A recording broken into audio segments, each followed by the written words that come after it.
balik po si kaibigan po nating Linyo. Sa lahat po ng nagpaabot sa amin, guys, ito ang ipinapaabot sa atin ngayon dahil mayroon pong nakakuha na impormasyon tungkol po sa kalagayan po ni BBM po ngayon.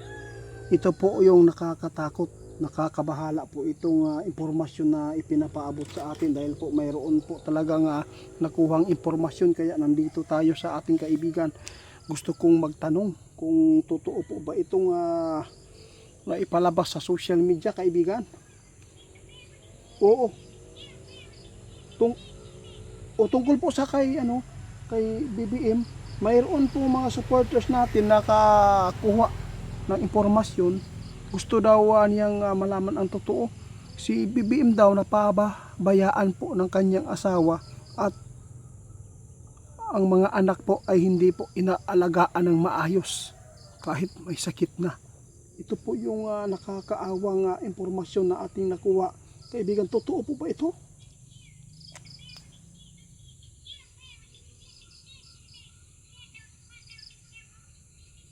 Salamat, kaibigan. Guys, na-impormasyon yun, guys. Si kaibigan ngayon ang mismo ang naghahayag ng katotohanan. Kawawa talaga si BBM, guys, dahil po hindi maganda itong nakuha nating impormasyon. Hindi pala siya naalagaan ng maayos ng kanyang pamilya. Bakit nangyayari ito?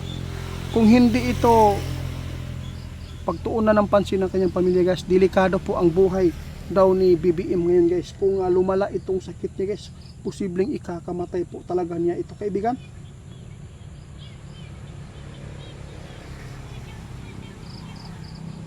Hindi po normal itong sakit ito, guys. Delikado po ito, guys.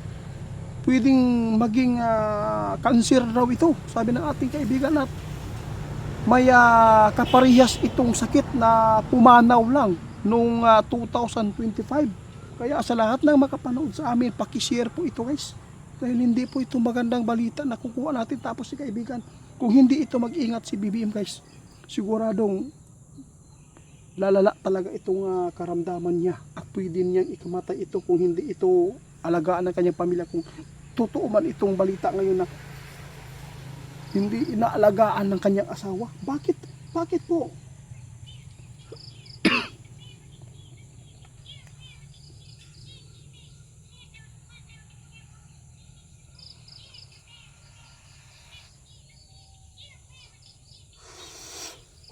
Grabe, oh. Grabe, guys, nakakaiyak po ang sinapit pala ni BBM ngayon.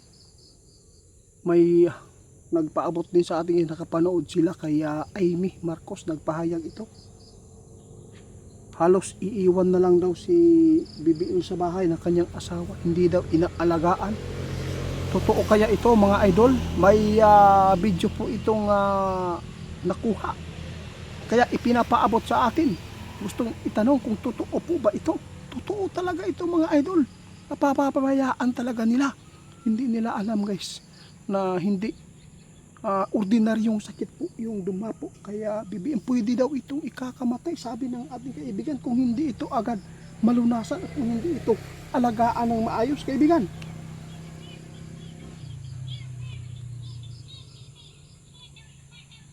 Sus, nako po. Ito po ang sinapit pala ni BBM. Maiiyak kayo, guys, kung sino man po yung nagagalit kay BBM, guys. Ito talaga ang hindi magandang impormasyon, no? Hindi pala siya inaalagaan ng kanyang pamilya daw. At tapos, halos iwan lang na mayroong karamdaman. Totoo kaya ito? Kasi mismo daw ang kanyang kapatid na si Amy, guys, ang nagpaabot nito sa social media. Kawawa kung totoo man ito, hindi talaga maganda ang pamilyang ito. Yung mga anak, ibig sabihin nito, si BBM ay mabuting tao talaga din.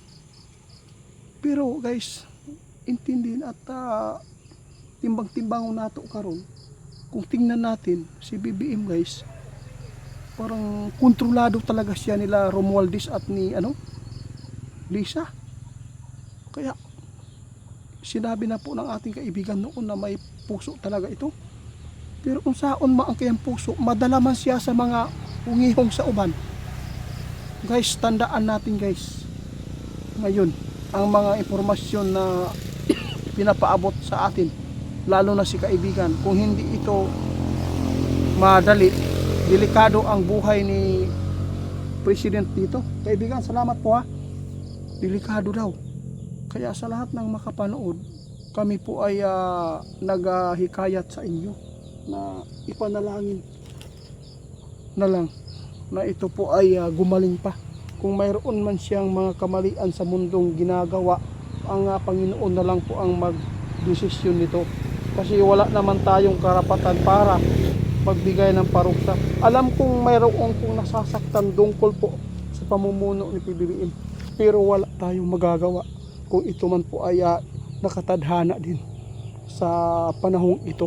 Kaya sa lahat ng nag-request, maraming salamat sa inyong kabutihan, lalo na sa pagtitiwala ninyo sa amin. Ito lang po ang gusto kong ipaabot sa inyo. Manalangin lagi tayo, mag-ingat guys. I-report po natin si Ghost Hunter 88 Pans. Maraming salamat po.